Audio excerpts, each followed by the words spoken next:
CCN news channel में आज हमारे साथ बातचीत करने के लिए हैं एक ऐसी खिलाड़ी जिन्होंने बागेश्वर को ताइक्वांडो के क्षेत्र में पहचान दिलाई। बागेश्वर के लिए उन्होंने कई मेडल भी जीते हैं, अंतर्राष्ट्रीय स्तर पर प्रतिभाग कर बागेश्वर का नाम रोशन किया है। आज वो एक बार फिर से सुर्खियों में है उत्तराखंड का एक प्रतिष्ठित तीलू रौतेली पुरस्कार प्राप्त करने के बाद। हम बात कर रहे हैं ताइक्वांडो खिलाड़ी बागेश्वर की उप क्रीड़ाधिकारी गुंजन बालाजी से। गुंजन जी, आपका स्वागत है। जी नमस्कार।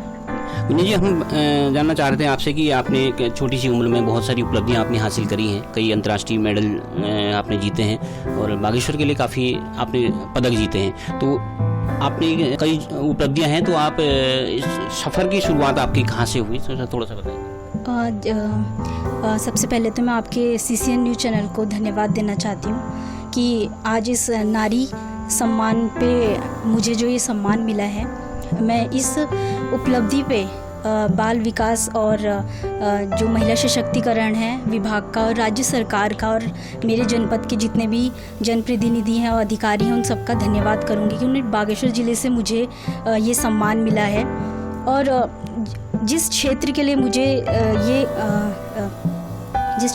मुझे ये उपलब्धि और पुरस्कार मिला है ताइक्वांडो के लिए, जो कि मैंने बचपन से शुरू कर दिया था और ऐसे समय में शुरू किया था जब बागेश्वर में ऐसा माहौल ही नहीं था कि आप एक लड़की हैं और आप इस उद्देश्य के साथ और इस सपने के साथ आगे जा रही हैं कि मैं एक ताइक्वांडो जैसा गेम, सेल्फ डिफेंस वाला गेम लेकर आगे निकल रही हूँ।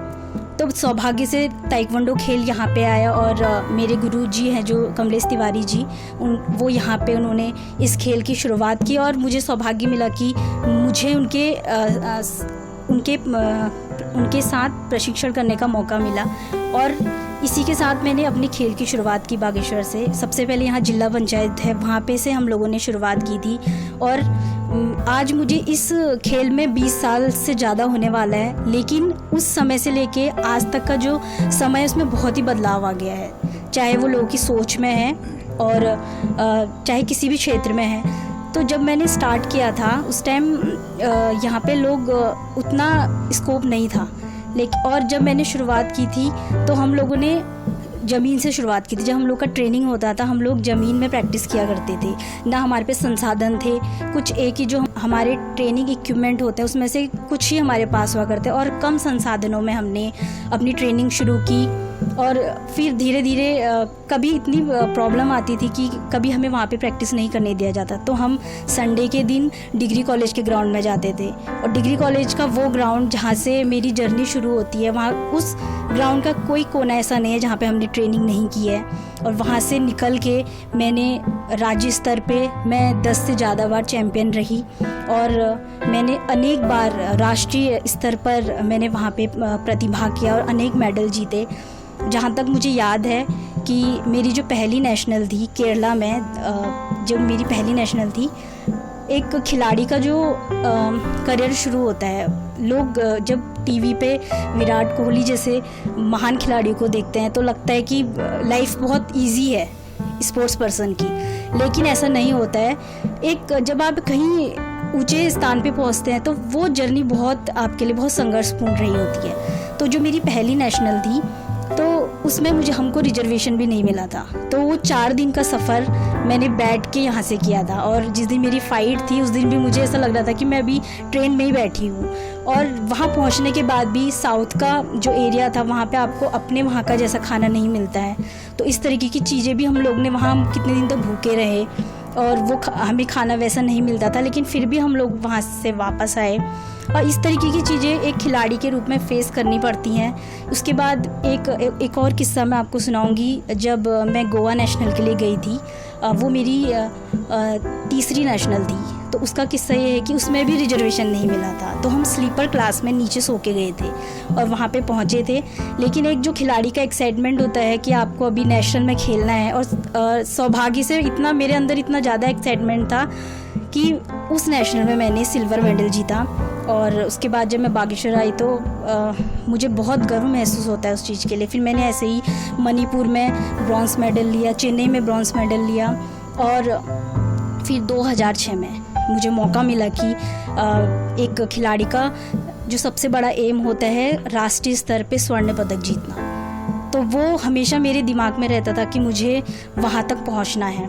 और उस टाइम पे भी मैं यही कहूँगी कि वो टाइम भी बहुत संघर्षपूर्ण रहा होगा, क्योंकि ऐसा टाइम था उसी टाइम पे मेरे फादर की तबीयत ठीक नहीं थी और वो हॉस्पिटल में एडमिट थे और मुझे वहाँ से बोला गया था कि मेरा सिलेक्शन वहाँ के लिए हो गया था। वहीं पे 2006 में मैंने जब गोल्ड जीता तो मुझे वहाँ पे बोला गया, जब मैं भारतीय टीम के लिए सिलेक्ट हुई तो वहाँ पे मुझे पासपोर्ट की ज़रूरत थी और पासपोर्ट उस वक्त बरेली में बनता था।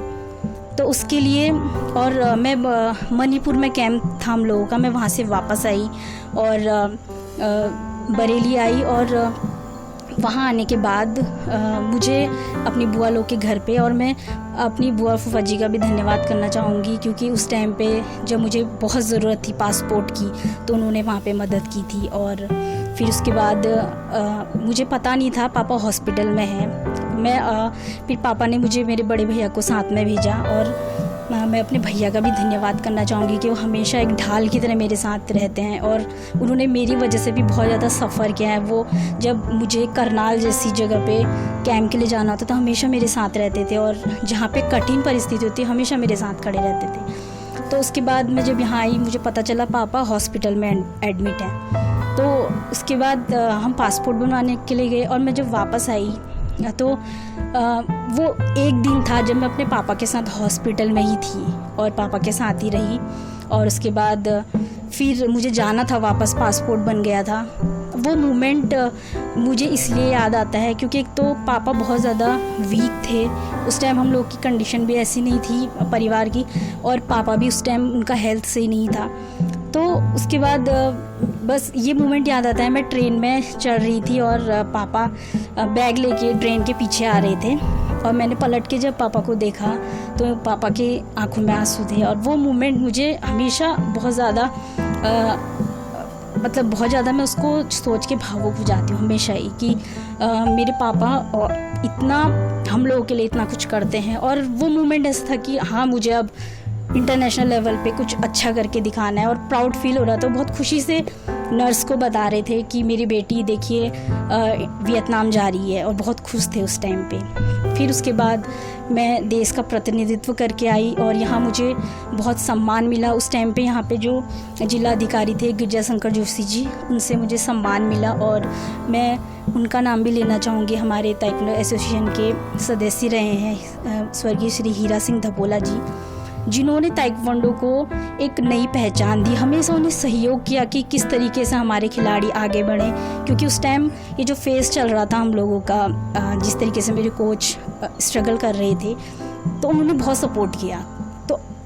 तो मैं ये भी कहूँगी, और एक व्यक्ति का और नाम लेना चाहूँगी, दरबान सिंह परिहार जी, जिन्होंने हमारे ताइक्वांडो खेल को हमेशा एक पेरेंट्स की तरह, उनके बच्चे भी ऐसा नहीं है कि उनके बच्चे हैं इसलिए वो उस पर सहयोग करते हैं, ऐसा नहीं है। वो उनकी वो एक खेल प्रेमी रहे हैं और इतना सहयोग उन्होंने हमेशा दिया है। और मैंने देखा है कि जब हम लोग खेलने जाते थे वो जी भर के बच्चों के ऊपर खर्चा करते थे, हमें कभी कोई कमी नहीं होती थी। तो उन्होंने उस टाइम से जब मैं इंटरनेशनल जा रही थी उस टाइम पे भी उन्होंने मुझे सहयोग किया था। उस टाइम पे इतनी स्थिति अच्छी नहीं थी हम लोगों की, तो उन्होंने पापा से बोल के मुझे वहाँ पे पैसे, आर्थिक मदद, और कोलकाता में उन्होंने मुझे वहाँ पे किसी के थ्रू मुझे पैसे दिलवाए थे और उसके खर्चे के साथ में वहाँ पे वियतनाम में। गुंजन जी, आज तो लड़कियाँ काफ़ी ताइक्वांडो की फील्ड में आ गई। आपको देख के आपने जब शुरुआत करी थी उस वक्त बहुत कम लड़कियाँ होती थी, बहुत कम, क्या शायद आप अकेली होंगी उस वक्त। तो कितना मुश्किल होता था कि इस तरह से फील्ड में जाना, क्या परिवार से सपोर्ट मिलता था, नहीं मिलता था, समाज क्या कहेगा, ये भी एक दिक्कत रहती थी। किस तरह का जब शुरुआती चरणों में कैसा था?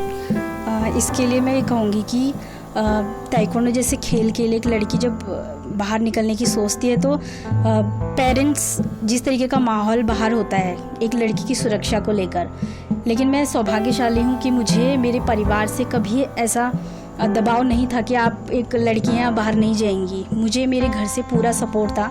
जब कभी मम्मी परेशान होती थी तो पापा उन्हें कन्विंस कर लेते थे कि नहीं, कि ये हमारी बेटी नहीं बेटा है और उसे करने दीजिए। पापा की तरफ से तो मुझे कभी कोई रोक टोक नहीं आई, तो उन्होंने हमेशा ही मुझे आगे बढ़ने के लिए हमेशा सपोर्ट किया। अच्छा गुंजन जी, अब पहले आप एक खिलाड़ी के तौर पर थी, फिर एक कोचिंग के क्षेत्र में आई, अब आप खेल अधिकारी के रूप में हैं, तो आपकी भूमिका थोड़ा सा बदल गई है। अब आप कैसे इस भूमिका को आंकती हैं? मैं इस भूमिका को इस तरह आंकती हूँ क्योंकि मैं खिलाड़ी रही हूँ और मुझे पता है कि एक खिलाड़ी को किन किन चुनौतियों का सामना करना पड़ता है। आजकल का जो बच्चा है जब वो हमारे पास आता है तो वो सेंसर कोड में प्रैक्टिस करता है। आज उसको इतनी सुविधाएं मिल गई हैं। अब जब हमने शुरुआत किया तो हम मिट्टी में प्रैक्टिस किया करते थे। तो आजकल अभी भी बहुत सी सिचुएशन ऐसी है बागेश्वर में कि बच्चे को वो सुविधाएं नहीं मिल पाती हैं। जब आप ग्राउंड में खड़े होते हैं, जब मैं खुद ट्रेनिंग करती थी, चलो आपने वो सब बर्दाश्त कर लिया कि आपको जैसा माहौल मिला आपने उसमें किया, लेकिन जब मैं कोच बन के वहाँ पे आई तो जब मैं ग्राउंड पर बच्चों को ट्रेनिंग कराती थी तो क्या होता था कि शाम को बहुत हवा चलती थी और वो सारी जो धूल मिट्टी है वो ग्राउंड की सारी बच्चों के ऊपर, वो चीज़ें थोड़ा मुझे बहुत डिस्टर्ब करती थी कि हमारे यहाँ पे होने के बाद ऐसा कुछ सुविधाएं नहीं है बच्चों के लिए, हमारे बच्चों को बाहर जाना पड़ता है। तो मेरी कोशिश अब यही रहेगी कि मेरा हमेशा उद्देश्य भी यही रहा है कि मैंने उद्देश्य बना के आगे चली हूँ कि जिस तरीके मैंने एक खिलाड़ी के रूप में मैंने जो भी तकलीफ़ें झेली हैं वो आगे चल के जो आने वाले हमारे खिलाड़ी हैं उनको ना मिले और उनको जितना हो सके मैं उनको वो चीज़ प्रोवाइड करा सकूँ जो मुझे कमी खलती रही है। और मैं अभी जब से मैं विभाग में आई हूँ, मैं हमारे जो जिला क्रीड़ा अधिकारी हैं विनोद सिंह वल्दिया जी को उनका भी धन्यवाद करना चाहूँगी और मेरे जो पूरे खेल विभाग की टीम है, जुबैद सर हैं, वहाँ पे राणा जी हैं, कविता जी हैं, किरण मैम हैं और जोशी जी हैं, बहुत से सभी खेल विभाग के लोग हैं। मैं सर के बारे में बताना चाहूँगी कि उनके आने के बाद जो एक खिलाड़ियों को जो मेन सुविधाएं मिलनी चाहिए, उनके आने के बाद वहाँ पे हमारा ट्रेनिंग हॉल बना अलग सा, क्योंकि पहले हम बैडमिंटन हॉल में ट्रेनिंग करते थे, वहाँ पे भी हमें बहुत परेशानियाँ होती थी और बहुत परेशानियाँ झेली हम लोगों ने। वहाँ पे ट्रेनिंग नहीं करने दिया जाता था और कभी जब हम लोग वहाँ पे खुद प्रैक्टिस करते थे या जब मैं वहाँ पे कोचिंग कराती थी तो ऐसा बहुत से मूवमेंट आते थे जब हम बच्चों को ट्रेनिंग नहीं करने दिया जाता था। तो मुझे ऐसा लगता है कि सर के आने के बाद वहाँ पे हमारा ट्रेनिंग हॉल बना ताइक्वांडो का और अब वहाँ पे आधुनिक जिम खुल गया है जो कि एक खिलाड़ी की सबसे नीड जिसको बोलते हैं कि आज जिसका खिलाड़ी का बेसिक नीड है, जो एक खिलाड़ी को उच्च स्तर पर जो अंतर्राष्ट्रीय स्तर का जो एक खिलाड़ी होता है उसकी बेसिक ज़रूरत है वो। गुंजन जी, आपको कल ही एक तीलू रोतेली पुरस्कार से सम्मानित किया गया है। ये आपकी पिछली उपलब्धियों को देके दिया गया है, तो माना ये भी जा रहा है कि ये उपलब्धि आपको बहुत पहले मिल गई थी, इनाम भी आपको बहुत पहले मिल जाना चाहिए था, तो क्या आपको लगता है कि इनाम में काफ़ी देरी हो गई है? थोड़ा बहुत मुझे भी लगता है कि थोड़ा देरी हुई है, लेकिन मैं अब ज़्यादा खुश हूँ क्योंकि मेरे साथ अनुभव ज़्यादा जुड़ गए हैं। पहले मैं एक खिलाड़ी के रूप में थी, आज मैं एक कोच हूँ और यहाँ पे खेल विभाग में पद पे हूँ, तो मुझे लगता है कि अब ज़्यादा डिज़र्व करती हूँ मैं इस पद के लिए। माना ये भी जा रहा है कि जो आपके पिताजी हैं सौभाग्य से क्षेत्र के विधायक हैं, तीन बार बन गए हैं, तो उनका कोई ऐसा एडवांटेज मिला, उनके सहयोग से मिला, इस तरह की चर्चा है, क्या सच्चाई क्या है? ये बातें मैं हमेशा ही सुनते आई हूँ। जब से मैं आपको किस्सा बताती हूँ। जब मैं 2013 में जब डिप्लोमा करके आई, मैं जॉब के लिए अप्लाई कर रही थी, तो मुझे सुनने में आया था उस टाइम पे ही कि विधायक जी की लड़की यहाँ पे आई हैं तो हमारा तो नहीं होगा, तो वो लोग आधे रास्ते से वापस चले गए थे। तो और कुछ ऐसी चीज़ें भी सुनने में आती थी, लेकिन मैं उन लोगों से यही कहूँगी कि जब मैं इंटरनेशनल खेल के आ गई थी उसके बाद मेरे पिताजी विधायक बने और उसके बाद मेरे साथ इतना एक्सपीरियंस जुड़ गया था मेरे इंटरनेशनल होने पे। उसके बाद मैंने अपनी पढ़ाई पूरी की, मैंने 3 साल केंद्रीय विद्यालय में जॉब किया और वहाँ का जो अनुभव था उसी के साथ मैंने खेल विभाग में भी जॉब किया। सुबह मेरा स्कूल होता था केवी और शाम को मैं अपने ताइक्वांडो की ट्रेनिंग कराती, तो ये बिजी शेड्यूल रहता था और 3-4 साल का वो अनुभव, और उसी के बेस पे मुझे जब मैं ये कहूँगी कि जब मैं खेल रही थी, जब मैं गोल्ड मेडल लेके आई थी, मेरे फादर मेरे पीछे नहीं थे और ना ही वो उस टाइम पे विधायक थे। एक जो बाकी जैसे नॉर्मल इंसान है वैसे ही थे। तो मैं उन लोगों से यही कहूँगी कि मैं यहाँ पे अपनी मेहनत से पहुँची हूँ और अगर उन्हें ऐसा लगता है तो वो मेरा अचीवमेंट देख सकते हैं। अच्छा गुंजन जी, अब आपने बहुत छोटी उम्र में काफ़ी उपलब्धियां हासिल करी हैं खेल के क्षेत्र में, ताइक्वांडो के क्षेत्र में। काफ़ी लड़कियां इस क्षेत्र में आना चाहती हैं, अब परिस्थितियाँ बहुत बदल गई हैं। उन लड़कियों के लिए, खासकर उन युवाओं के लिए आप एक आइडल हैं, तो उन युवाओं से आप क्या कहना चाहेंगे, खासकर लड़कियों से? खासकर लड़कियों से मैं यही कहना चाहूँगी कि जैसे मैं ताइक्वांडो क्षेत्र में हूँ मेरा पैशन तो ताइक्वांडो था। मैं लड़कियों से ये कहूँगी कि वो जिस भी क्षेत्र में उनका इंटरेस्ट है वो उसके पीछे काम करें, अपने लिए एक लक्ष्य तैयार करें। एक लड़की के लिए बहुत ज़रूरी होता है कि वो आत्मनिर्भर बने। और अगर एक लड़की ये संकल्प ले ले कि मुझे आगे बढ़ना है और मुझे जिस फील्ड में भी मेरा इंटरेस्ट है मैं उसमें आगे बढ़ के रहूँगी, तो उसे आगे बढ़ने से कोई नहीं रोक सकता है। और जहाँ तक ताइक्वांडो में जिस खेल से हूँ, मुझे हमेशा ही इसका फ़ायदा मिला है।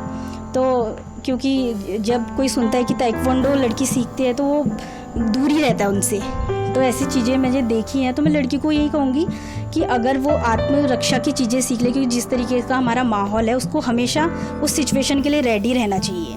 यही लड़कियों के लिए मेरी मैसेज है। तो आप थी हमारे साथ कीलू लौतेली पुरस्कार से सम्मानित गुंजन बालाजी, जिन्होंने अपना सफ़र तो शुरुआत किया था ताइक्वांडो खिलाड़ी के तौर पर। वर्तमान में उनकी भूमिका बदल गई है, उनकी जिम्मेदारियां बदल गई हैं, लेकिन उनका लक्ष्य नहीं बदला है। उनका लक्ष्य यही है कि बागेश्वर जिले को के प्रत्येक खिलाड़ी को उस मुकाम तक पहुंचाना जिसकी वो चाहत रखता है।